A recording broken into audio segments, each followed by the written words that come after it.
Welcome everyone back to the channel, and today we are going to be looking at the warm-up regulator on a Porsche 924, and we're going to rebuild it from a refurbish kit that you can buy online for as little as £30. So as you can see, we need to remove the 4 screws here. These are the holding screws for the unit, and when we get into this a little bit more, you will see the various pieces that we need to take apart as we work through the unit. None of this is too complicated, none of it is too difficult. It's literally taking a step-by-step approach, and the tools that you can see I'm using here simply are screwdrivers, and you might need maybe a pair of pliers or a smaller screwdriver, as you can see there, just to move a few items once we get into the unit itself. So we are just getting through those 4 screws. I do recommend a very good screwdriver on these, because if you have a warm-up regulator that's been on the car for 30-40 years, those screws, the heads themselves, can be easily bent out of shape from the slot in the actual screw itself. So important to have a good screwdriver. So here we are, we're in the unit, and we're removing the pressure spring which sits on this little hat here. As you can see, it looks like a little Mexican hat, very cool. And my screwdrivers have a magnetic end, so it's just useful to get those little fiddly bits, and you'll see they're like a little almost metal type pin that sticks out of the hat. That slots onto the metallic strip there, which has got the green piece, the heater element along the metallic strip. So we'll look at that in a bit more depth in a moment, but those are the 2 items to remove. Oh, and of course you do need a ratchet, because there is 1 bolt and that bolt holds the metallic strip in place, so it isn't on too tightly, so just be careful not to put too much pressure on this, because you don't want that heating element to crack or perish in any way as you remove it. There is a locking washer and a normal washer with a bolt, so 3 items to remove from the thread there. And as I say, you just need that little smooth, small screwdriver sometimes, just to help things out of place. So the way to do this is just build up the items into a neat position on the table, just so you can see what's what, and equally it will help you as you rebuild the unit with the new kit, which is just there in the box at the top of the screen. So as I said earlier, like, you might need maybe a pair of pliers. I used a small screwdriver just to help the heating element off the threaded part of the unit. So as you can see there, you can fold it back on the wires, and then there's 4 very small holding screws. And again, very important to have a very good screwdriver on this with the right size, so you don't bend or potentially slip off those screws as you're undoing them. They are on there quite tight, so yeah, good screwdriver is definitely recommended here. Now these screws are really important, because these are the ones that hold together the area, the diaphragm, and the metal. There's a sort of a metal, very thin metal, people call it a diaphragm. It's like a metal disc, but very thin, and this is the area which the inlet and outlet ports of the fuel system come into the warm-up regulator. So it's very important that this area, you take care not to scratch or damage any of the surfaces, because the mating surfaces between the plate that we're removing, the diaphragm, and the fixed part of the unit, which is built into the top part of the unit, these have to sandwich together very cleanly, and this is where your fuel will be passing through. So cleanliness, no scratching, no forcing. Don't be too crazy with this part, and just take your time with this. So as you can see, there's 4 screws. We're almost there at the end now. And the last screw is just coming off now. And we will have that plate off in just a moment. So yeah, you can see that it's not too complicated, the actual unit itself. It's really very analog, very mechanical in its setup and structure. So like I say, just taking a step by step. So there you go. There is the holding base plate, which just take note of which way it goes round. And there you can see the sort of silver reflective part. That is actually the diaphragm, which is stuck to the base plate. Inside you will see there is a very small O-ring, and we'll remove that in a moment. But there you can see I've just removed some what looks like dirt.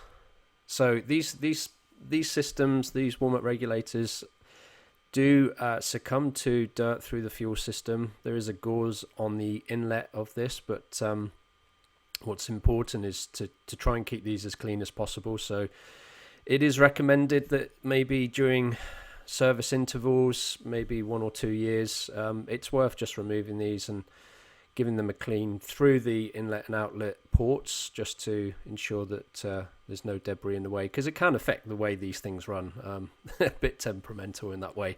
So there's the O-ring that we've removed. I'm just making sure the surfaces are clean and just removing any dirt or grime buildup that has been in place over the years or so. I do have a couple of these warm-up regulators, so I used my spare one to do the refurbishment on, and I am going to do a later video on this particular unit now that we've done, or we're going through the refurbishment of the unit itself. I'm going to actually do an adjustment on it where you can adjust the pressure for lower and higher pressure in the unit with a really cool fix. It's documented out there, but it does mean that you have to do a bit of drilling and just an additional fix on the outside of the unit to help do future adjustments for fuel pressure, which just makes it a bit more easier to set. So we've got the base plate and the diaphragm off there, that very, very slim, almost metallic mirrored part that you can see side by side. I'm just ensuring there's no more dirt and everything, just being very careful about how I clean the surface there, just on the inner surface, as you can see. And it's a little bit rusty, this spare one, so just making sure any surface rust is out of the way. And I will take it outside. I think I'll do this off video where I just give it a good spray down with cleaner, just to make sure there's nothing left inside when we reassemble. So yeah, that looks all good. A little bit more poking around. And you can see all the dirt sort of coming off onto the white tissue there. It's always useful just to have that sort of base, just so you can see exactly what's coming out onto the white surface as well. But otherwise everything is pretty clean. And now that you can see, I'm trying to just remove the, there it is there, the seal. And you can see that one's very crusty, obviously been on there for a number of years. The kits do come with all of this stuff that I'm removing, so it's very, very useful. And as I say, very inexpensive to give the warm-up regulator a new lease of life. So that's always a positive with the older cars. So you will see that there's a lot of sort of white build-up, so almost like a oxidization type powder. These units tend to get that sort of oxidization with anything that's aluminium and metal, or close to steel and metal being close together in the engine bay and stuff. So as you can see, I've cleaned it all up now. So did that off camera, gave it a good clean on the outside and on the inlet and outlet parts where your fuel system pipes screw in. just making sure that everything is nice and clean and dry before I start to reassemble. So you can see that the process of actually disassembling one of these units is pretty quick and straightforward. I mean, it's sort of 10 minutes, 15 minutes at max, just to work through bit by bit. So we're just unboxing now the new refurbished kit. So all the items you see there on the table do come in the kit. There is also additional banjo bolts as well, which you see right at the bottom left there, the biggest bolts on the table. Those are the fuel bolts, banjo bolts that screw into the unit, so your fuel system can join to the warm-up regulator. They also give you additional bolts, which are the holding bolts into the engine itself. So they're Allen key head bolts, which are a nice touch as well. So it's just with all the accessories, component pieces, the fixings, it's always nice to have brand new stuff all the way through, because some of those bits could have been on the car 30-40 years. So yes, it's very useful.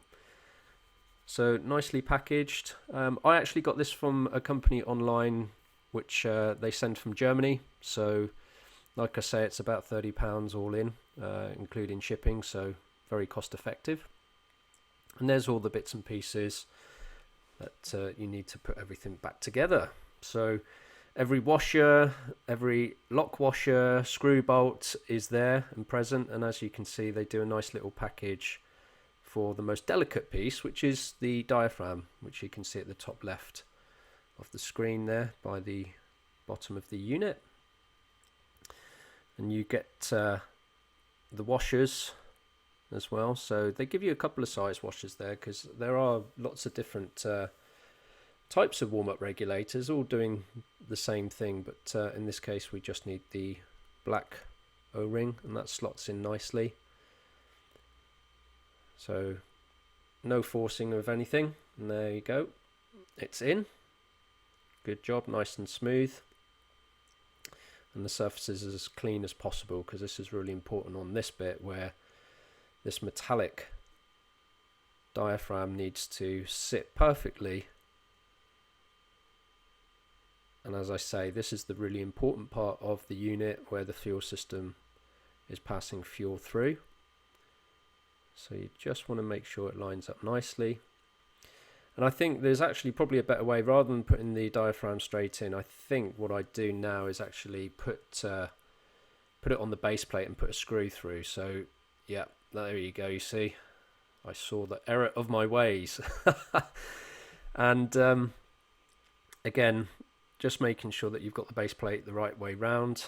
There's a sort of an indented groove that should face towards the diaphragm itself, so I'm just giving that a final clean, and there you go, much easier. And now slotting a screw through holds it in place, so you don't have to try and figure out or move things around to get the holes lined up, because you've got base plate, you've got the diaphragm, and then the top plate, which is a part of the unit. So there's 3 holes you have to line up there to make sure that everything fits snugly. So that's the first one. And the nice thing about it is the screws do drop through, so it isn't a type of screw where you have to start threading immediately. It will drop through all 3 parts into the top of the unit, and once those have dropped through, it holds everything in place, so you can drop all 4 screws into place now, which makes it much easier for reassembling. And there you go, you see, so about half the screw drops in, and then you've got about half of the screw that you have to then screw down into the top of the unit. So nice and easy, well thought through. I thought, you know, as a design that's 40 plus years, it's pretty straightforward. Now what's really important here when you're screwing them, again using a very good screwdriver that you don't knock out any of the top part of those screws in case you have to revisit it in the future. When you're screwing it down, just tighten down slightly each screw, and then work your way around. So if you think about how a sealing plate or any type of plate needs to seal to a mating surface, you want to get as equal balance as possible. But the main thing with these screws is you do need to tighten them down as tight as possible without going too crazy, but as tight as the view on keeping fuel from leaking through the unit. That's the last thing you don't want to happen. So just bringing those 4 to the same tension. And of course, if you've got torque stuff, I don't think you really need it in this case, but you know, you could be very scientific and torque everything to exactly the same torque if you really want to. But otherwise, as you can see, you get a feel for when you're tightening these screws that it comes to a sort of a hard stop, and that should be enough to keep everything in sync and align nicely. So just finishing off that last one there, and they are all good to go. There we go. So they're all in place, and as you can see in the base plate, there's that little hole. That's where that pin on the top hat will slot into.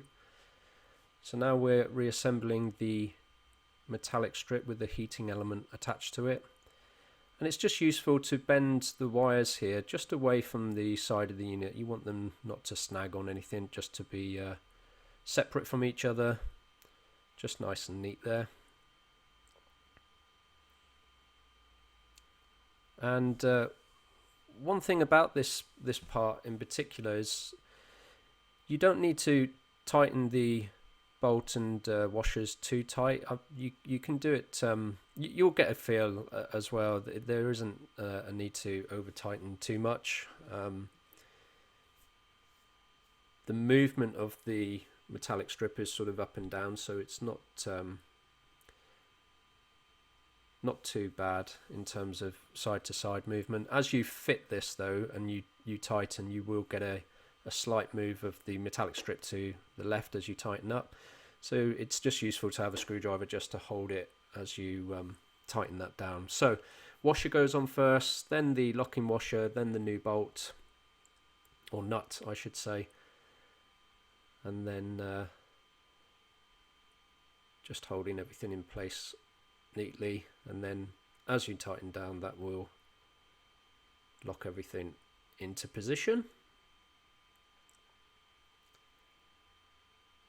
And as I said, you just need to move things slightly just to make sure that that hole on the end of the metallic strip lines up perfectly with the hole at the base plate that we saw just earlier as I tighten those 4 screws down. So we're just going to torque this up now. Like I say, you don't have to do it too hard, just using my finger there to stop the metallic strip from moving against the side walls of the unit. Again, you can use a screwdriver just to nudge it back if needed, but the main thing is you want that hole to line up perfectly with the hole underneath. So I'm just giving it a quick nudge, nothing too strenuous, and there we go. Just making sure there's no dirt and so on. Just giving it a final wipe and clean. There we go. So we have the metallic strip back in place, locked and tightened down. Those holes line up perfectly, so as we start to reassemble the hat and spring, we need to just make sure that they line up nicely. Now what's interesting about this kit is you don't actually get a new spring or hat. I don't think you really need it. You can see there just on the end of the pin there's sort of like a grease, and that's how they came from factory. It was it's just a nice way to hold the pin in place so it doesn't fall out or drop out. So I'm just making sure, you know, the grease, which is still perfect to use, you just wish it around a bit, and it's very useful just to hold that pin, as you can see, because it's upside down now, the little Mexican hat. And then just giving it a little bit of a clean, because that's where your spring will sit on top as well. So from that perspective, nothing too difficult here. The main thing is, as we line that pin up now, as you can see, it does move a little bit, so the grease holds it there, which is fantastic. And then we're just going to drop it through the end of the metallic strip into the base plate hole, and you'll feel it, right? There's a very definite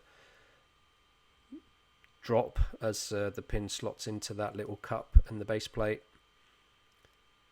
and it should just sit slightly above the metallic strip, so it shouldn't sit dead on the strip or so. So if you feel that you think it's too tight against that, it shouldn't be. It should be just slightly loose on top.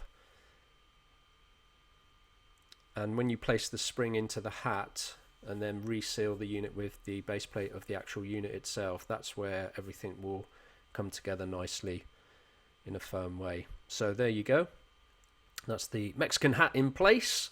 We now have the spring, which you can balance nicely on top.